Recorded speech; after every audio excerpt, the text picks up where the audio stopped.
Guys, quality might not be as good. And welcome back to this channel. Today, I'm making a License to Kill movie review. One thing I want to mention before we get started is that you can go. By the way, you can go check out my Bond playlist for movie reviews right in the card up above. And yeah, there's no intro because I'm filming on my computer. Tomorrow, I might be potentially getting the iPad back because hopefully it's fixed. And then yeah, that'll happen, and then I'll be doing Spider-Man Homecoming review tomorrow, Black Panther on Friday, and Saturday, Sunday I'll be doing Fortnite stuff, and then Monday I'll be doing Rocky, and Wednesday I'll be doing the Die Hard videos, and then Thursday I'll be doing Rocky 2, and then Friday, hopefully I'll finish Stargirl Season 1 by then. If not, then I'll take the day off on Friday, Saturday. And then Sunday, we'll see. Maybe I can do RCT3 videos. And then Monday, I might be doing. What was it? What was Monday? Monday. I'll be doing Rocky. Monday I'll be doing Doctor Strange. And Wednesday I'll be doing the Bond ranking. Tuesday I'm gonna try to do it Tuesday. But if I don't finish it, I'll be doing Wednesday. If not, then I'll take a day off on Wednesday. Unless I want to do RCT3 video. But probably won't happen. Thursday, I'll be doing... what am I doing on Thursday? Thursday, I might be doing the... not doing Pierce Brosnan Bond movie yet. That's not going to be for a couple weeks. Thursday, I'm going to be doing Rocky 3. Yeah. And then Friday, Saturday, I'll be doing Stargirl Season 1. Maybe. And then the next week, I'll be doing Supergirl Season 2. Next week, I'll be doing I'll be doing Mandalorian episodes ranked, and then I'll be doing Mandalorian. I'm not going to review Season 2, because, actually, I might review the show. That's what I might do. So, Friday, so that'll be next week, and then I'll get back on the Arrowverse the week after. So that's kind of my schedule, just to clarify, because it's kind of been updated. And by the way, one thing is that the View to Kill and Living Daylights review were actually made, were actually made before I went to winter break, so you might hear things that might sound like, oh, but just saying, and just keep that in mind. But anyway, let's get started. So let's start with what the movie's about. And License to Kill is about Bond going rogue because this guy named Fred Sanchez, this rich, I don't know exactly where that is. I think that's somewhere in South America, I'm not sure. But he's rich, and then he murdered Felix Leiter's wife and kind of tortured Felix Leiter. So Bond wants to go on revenge, and he gets his license to kill revoked. And then now we have the good. Starting off the good is the ending tanker chase. I think the ending tanker chase really is just one of the best action sequences of the entire series. It's just so good. I think this is the main reason why I kind of love this movie. At least the second half of the movie, because for the most part it kind of drags. But I think this action sequence is just so good. It's really choreographed. And also you see the rivalry between Sanchez and Bond at its best in this sequence. You also show in some later sequences early in the movie. But what really works about it is that it just ends the story on a real high note. I wish we had a little bit more of a fight with Sanchez, but that's okay. But overall, they just did the Tinker Chase fight. It's more of a fight than a chase. They did it just really nicely, and I'll just give them points for that. To have an awesome finale. Then you have the villain. I think, honestly, Fred Sanchez is one of the best villains of the series. Definitely probably the best one from the 80s. I don't know, Christopher Walken is a decent rival, but I don't know, it's kind of tricky. But overall, I think he does just such a good job. He's menacing, and he's just probably more than any other villain of the series. You just hate him. You just want to see him blown to pieces. You want to see him obliterated. Maybe not maybe that's a bit much. But overall, yeah. And, I think he's just such a good villain. I don't really have much to say. And now we have Dalton. I think Dalton definitely has better performance. I thought he was a little odd in The Living Daylights. there were some parts that he was trying to act odd, like when he's trying to do the stuff that Roger Moore did back in like some of the slapstick comedy back in like Octopussy or Vito Kill. It doesn't really work in Living Daylights. License to Kill just goes full bloody 80s action movie. At the same time, it's not really a Bond movie, but I'll talk about that later. But overall, I think Dalton just does a great job. He plays the rough, intense Bond, but I think the problem with Craig is that he plays that a bit too far. Dalton does a nice balance, at least especially in this movie, because you can see him kind of being like the chill guy at times, especially at the end of the movie. At the very end, but overall, I think actually he does a great job here. Still definitely not top 5 material for Bond performances. But I really like, even though it's like probably my 4th favorite Bond, 4th or 3rd, but I still think it's awesome in this movie. I think he does a great job. Now you have the action. I will say that this movie is a little light on action, but whenever it does happen, 2 sequences in specific. I already mentioned the tanker chase, but the other one, I love that crest boat sequence with the... yeah, here it is. But I just think it's so cool. But and I think the score behind it, it just works really well. Like I love this little the barefoot skiing. Sorry, and no, sorry, something happened. I love the barefoot skiing. I love this might be the best scuba dive sequence. I know the car chase on the spy. Sorry, not. What is wrong with me this weekend? Sorry, not the car chase. The submarine kind of chase. It's not really a chase, but whatever. It rivals that, but it's definitely a million times better than the slow-mo Thunderball sequence. I'll put in double slow-mo if you want. Yeah, that's not good. Anyway, let's just move on.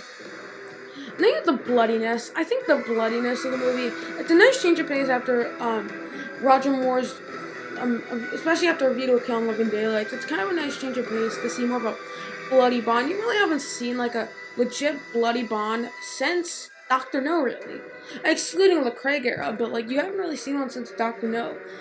Because he was all bloodied up after the water thing. I did think in the later Connery movies sometimes that's a little different, but I'm just thinking it was a little different, but it doesn't really matter. Anyway, I just think you could see that both Sanchez and Bond are just bloody by the time Sanchez is holding the sword ready to strike. But I think honestly, it just is just so good. And honestly, I think the more of I have issues with the violence. I'll talk about that later, but at times the bloodiness really works, especially at the end of the movie. Now you have the plot. I think the plot here probably the best plot of the entire series. I know there's 4 that I think: Man with the Golden Gun, Under Majesty's Secret Service, License to Kill, and From Russia with Love are probably my top 4. Dr. No might also be in that probably be number 5, but whatever. I think just the plot here is so clever. I think the problem with From Russia with Love's plot is that it's kind of confusing at times. It works for the movie, but not on paper. It's kind of hard to write out the plot. I mean, I guess you have I don't know what it's called, but the thing that Robert Shaw is trying to get. I don't know, whatever. But I just think it just works so well. The plot here. And yeah, I think that concludes the good. It's just a great plot. Seriously. Oh, also, I forgot to mention, the score in this movie is awesome. Oops. And, here, listen to it. Michael Caine's score is awesome. When I was listening, I was just dancing away. It might be my favorite of the Bond different versions. I don't know, Paul Oakenfold's version from Dine of the Bay and the original Bond theme are pretty close. And, yeah. Now you have the mixed stuff. Starting with the mixed stuff, it's that the movie's light action. There's only 4 real action sequences. The pre-title sequence, the crest boat sequence. Well, I guess you have the sequence with the shark in the building. Kind of. The sneaking on the boat sequence, but that could I remember watching that the first couple of times. I remember that being more fun. I've seen this movie 4 times. No, 5 times. But then the third time I watched it, I'm sorry, the 4th time I watched it. Was one thing. I was oh, I thought this was bigger the last time. Then you have the crest. Wait, Crossboat, plane capturing, helicopter capturing plane. Sneaking on the crossboat, which is later in the movie. The building little thing, I guess. And then the tanker chase. And only really three of them can classify as actual action sequences. And then I think in the middle of the movie, between the crossboat sequence. Although I forgot you also the bar fight. Between the bar fight and the tanker chase, it kind of drags. Or really until you get to the villain's lair, I guess. But overall, this movie's just pretty light in action. Then you have, it's a little too violent. Keyword being too violent. I just think, it does get a little much. Sorry, it's all the bug bites. It sucks. But anyway, I really do. I think some of the sequences are a little weird, especially the scene where Crest is blowing up.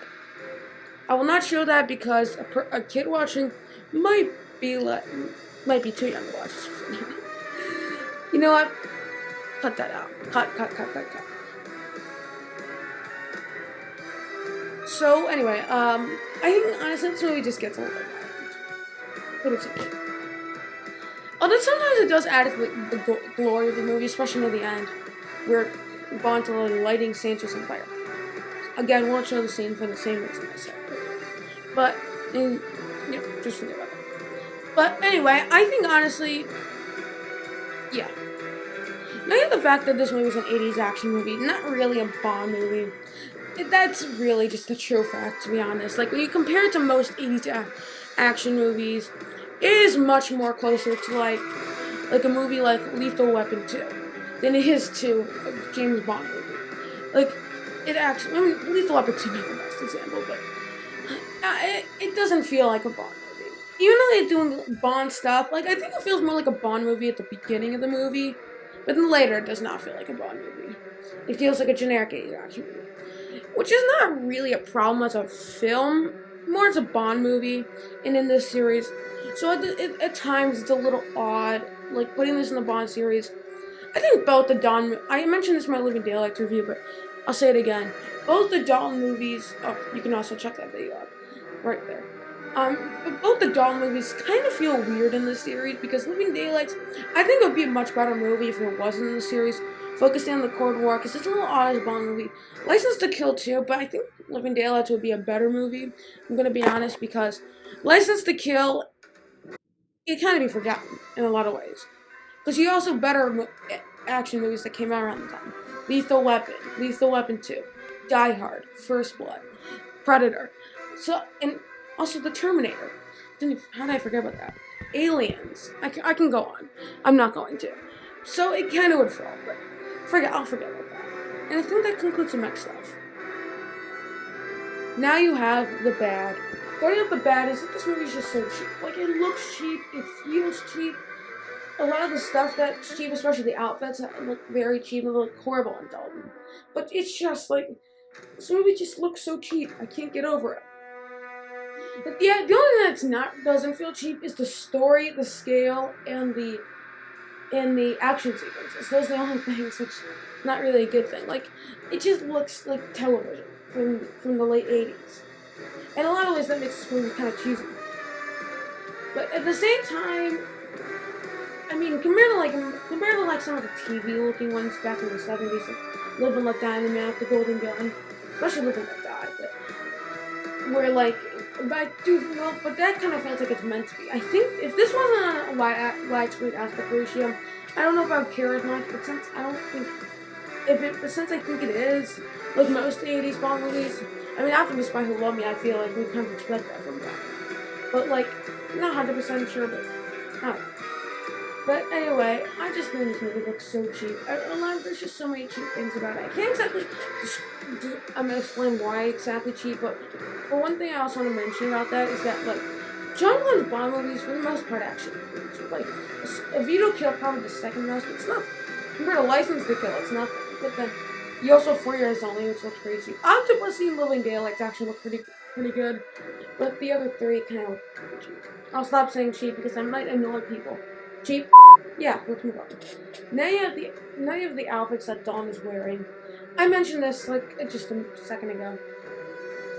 and like I just don't think that he's wearing good outfits. In general, I think he is the worst dressed Bond actor. Move this closer, but like I think he's better dressed than maybe Lazenby, just because I do think the outfits that he's wearing age a little better. But I mean, the Living Daylights, he actually looks fine, and some of the outfits like, but they don't age well. Kind of like most of the outfits that Roger Moore is wearing back in like his later movies, like Moonraker, and like Octopussy, really, but. To be honest, just like, especially the tuxedo and the blue jacket, well, not jacket, but blue button down, just look horrible on Dalton. I can't get over how bad the outfit is. The only thing that looks good in the movie is the scuba dive suit. It's like the only thing. Other than that, and he just doesn't look, the outfits just look horrible on him. And I guess that goes back to this movie's kind of feels like it's cheap movie. I don't know if it has to do with budget, but I feel like you'd have like a good enough budget to get some good outfits to wear. It's not that they're bad outfits, it's just they don't look good in Dalton. They'd probably look at any other Bond actor, especially Moore, but they just don't look good in Dalton. Plain and simple. Then you have the subplots. The only other thing the bad, honestly, this movie has a bunch of bad subplots. Especially the ninja subplot, which is just plain crap and garbage. Like, what's the point of that? It doesn't drive the story forward. And it's like, if it was a little longer than just like, it would either be better or worse. It could be for better or for worse, to be honest. Especially talking about this movie. But like, I just can't get over how bad some of these subplots is. It's just frustrating.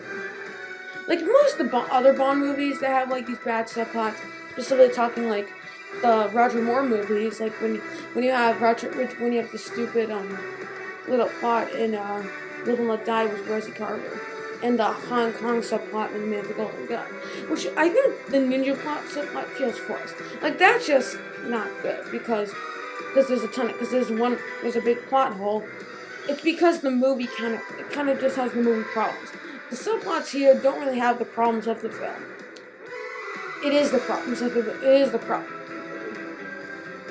That probably doesn't make a lot of sense, but forget about that. But it's just some of the subplots just really don't. I'll put that simple. But the main plot really does work. Mostly talking about the ninja subplot. Hiya. But anyway, yeah. Done. And that concludes the bad. I only have those 3 things in bad. Let's get to the final score. The movie's final score, it's gonna get an 8.7 out of 10. I might move it up a little higher, but it's pretty much tied with Live and Let Die for me. I still actually really like this movie. It's just one of the best Bond movies in my opinion. But I do think the good definitely outweighs the bad by a long shot. And the action sequences are really good. Dalton's great. The villain's great here. The tanker chase is great. But like, just the things like it's just so cheap, and then the outfits that Dalton's wearing just don't work. And the violence gets a little too gory for its own good. And it's not really a Bond movie, but it's kind of a nice way to end the classic era Bond and move into the modern era with GoldenEye, which we will be waiting to, which won't be happening in about like 4 weeks. Well, we still got to rank the movies, but after it won't be happening for like another. I'm not gonna review GoldenEye for like another month, maybe 3 weeks. We'll see. Maybe I end up reviewing it the week after I rank all the movies. Whatever. I just think this movie is a great movie, and it's one of the Bond movies that it's not what I consider rewatchable, but it's kind of watchable in a sense that I think I can kind of enjoy it. But those are my closing thoughts. Share your thoughts in the comments below, and read the description, and don't forget to like, share, and subscribe, and comment down below. And I'll see you guys next time. Adios.